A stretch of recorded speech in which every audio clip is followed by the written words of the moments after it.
Milkipur seat BJP के लिए नाक का सवाल बनी हुई है। 2024 में हुए अयोध्या लोकसभा सीट हार जाने के बाद बीजेपी हर हाल में मिल्कीपुर विधानसभा उपचुनाव को जीतकर सपा को झटका देना चाहती है। चुनाव आयोग ने दिल्ली विधानसभा चुनाव के ऐलान के साथ ही यूपी की मिल्कीपुर विधानसभा सीट पर भी उपचुनाव कराने का फैसला किया है।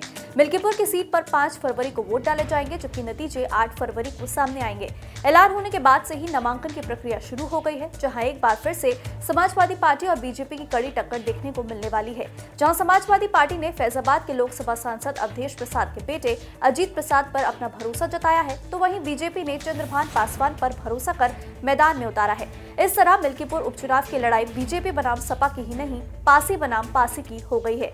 ऐसे में सवाल उठता है कि कौन है चंद्रभान पासवान, जिन्हें बीजेपी ने उपचुनाव में उम्मीदवार बनाया है। चंद्रभान पासवान अयोध्या के परसौली में रहते हैं। बीजेपी प्रत्याशी पेशे से वकील हैं। अयोध्या में बीजेपी जिला कार्य समिति के सदस्य हैं। पत्नी कंचन पासवान रुदौली से जिला पंचायत सदस्य हैं। पहली बार विधानसभा चुनाव में चंद्रभान किस्मत आजमा रहे हैं। युवा चेहरा होने की वजह से पार्टी ने मौका दिया है। मिल्कीपुर विधानसभा सीट से प्रत्याशी बनाए गए चंद्रभान का बहुत ज्यादा राजनीतिक बैकग्राउंड नहीं है। उनके पिता बाबा राम लखन पासवान गांव परसौली के ग्राम प्रधान रह चुके हैं, लेकिन परसौली नगर पालिका का हिस्सा बन गया। ऐसे में राम लखन ने निकाय चुनाव लड़ा, लेकिन जीत नहीं सके। बीजेपी के साथ जुड़े रहने के चलते पार्टी ने चंद्रभान पासवान को मिल्कीपुर सीट से प्रत्याशी बनाया है।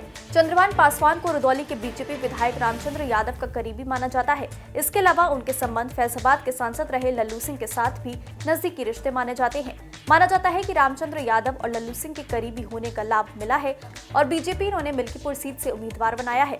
मिल्कीपुर विधानसभा सीट पर पासी वोटर बड़ी संख्या में हैं, जिसे देखते हुए सपा ने पासी समाज से आने वाले अजीत प्रसाद को उतारा है, तो वहीं बीजेपी ने पासी समाज से आने वाले चंद्रभान पासवान को उतारा है।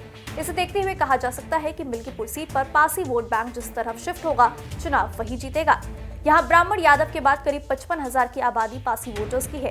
ऐसे में पासी वोट बैंक को साधने के लिए बीजेपी भी पासी समाज पर दाव खेला है। ऐसे में मिल्कीपुर का चुनाव पासी बनाम पासी होगा। ऐसे में पासी वोटर जिस दल की तरफ रुख करेगा, उसकी जीत होगी। अब दोनों पार्टी अपने अपने प्रत्याशी को लेकर मोर्चा संभालने के लिए मैदान में उतर पड़े हैं। बता दें कि इस सीट पर पहले अवधेश प्रसाद ही विधायक थे, लेकिन लोकसभा चुनाव में जीत दर्ज करने के बाद उन्होंने विधायकी छोड़ दी। इसके चलते अब यहाँ उपचुनाव हो रहा है। अब देखने वाली बात ये होगी कि क्या बीजेपी और समाजवादी पार्टी ने जो सोचा है वो दाव कितना फिट बैठता है और मिल्कीपुर की जनता किसे ताज पहनाती है। ये तो आने वाले समय में ही पता चलेगा। Desk report, JMT news.